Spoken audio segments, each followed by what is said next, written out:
ہمیں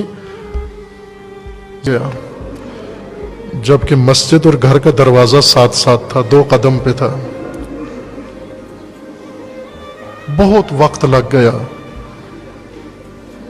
مسجد سے نکلی، زمین پہ بیٹھ گئی. ساتھ موجود خواتین نے سہارا دے کے اٹھایا، اٹھ کے 1 قدم چلی، پھر زمین پہ بیٹھ گئی. پھر ام ایمن نے پوچھا، بی بی چل کیوں نہیں رہی آپ؟ فرماتی ہیں ام ایمن، میرے جسم سے طاقت ختم ہو گئی ہے، میرے جسم کی طاقت ختم ہو گئی ہے. یہ کون سا زخم تھا؟ یہ کس نے لگایا تھا؟ اور پھر جب یہ مختصر سا فاصلہ بہت طویل وقت میں طے کر کے جب گھر پہنچی، پس در علی علیہ السلام منتظر تھے گھر کے اندر. جب سیدہ گھر میں تشریف لے گئیں، صحن میں وہیں پر ریت پر بیٹھ گئیں اور فریاد کی. اور اس فریاد میں ایک جملہ کہا جس نے علی کو رلا دیا.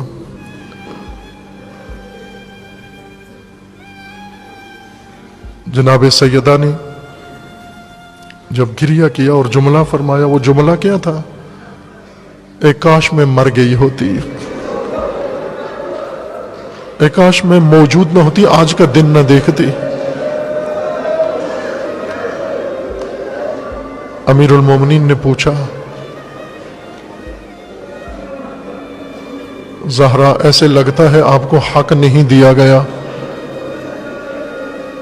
فرماتی ہیں علی، اے کاش ایسا ہی ہوتا، اتنا ہی ہوتا، مجھے کہہ دیا جاتا کہ آپ کو حق نہیں ملے گا، اس سے مجھے کوئی اثر نہ پڑتا. لیکن علی جو وار مجھ پہ ہوا ہے، اس نے میرا دل توڑ دیا ہے، اس نے میری طاقت ختم کر دی ہے. وہ کیا کیا انہوں نے؟ کہا مجھے جھٹلایا ہے،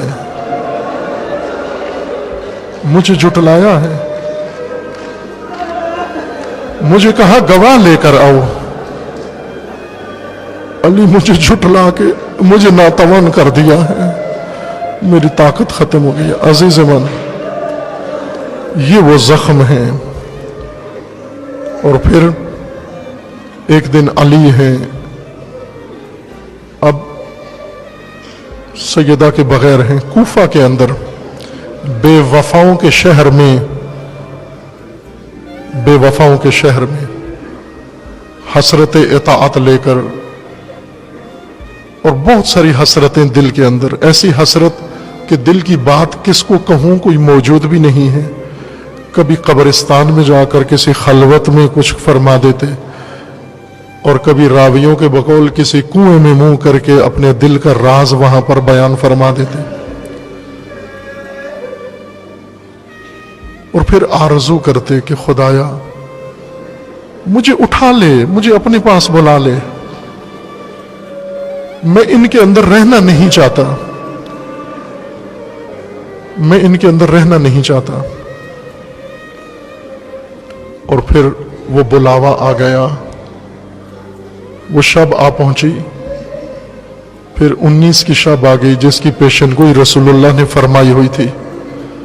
وہ شقی اشقل اشقیاء وہ آیا جس نے شمشیر زہر میں بجھا کر حالت سجدہ میں علی مظلوم کے سر پہ ماری، وار کیا.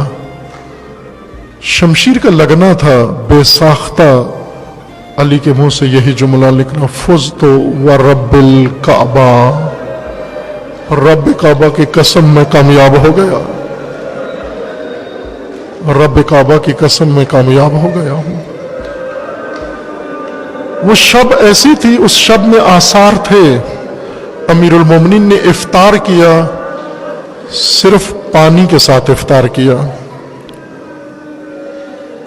پانی کے ساتھ افطار کر کے بیٹی کے گھر سے آئے. وہ آثار نمایاں تھے. ہر دن کوئی ساتھ آتا تھا، اس دن اکیلے تشریف لائے.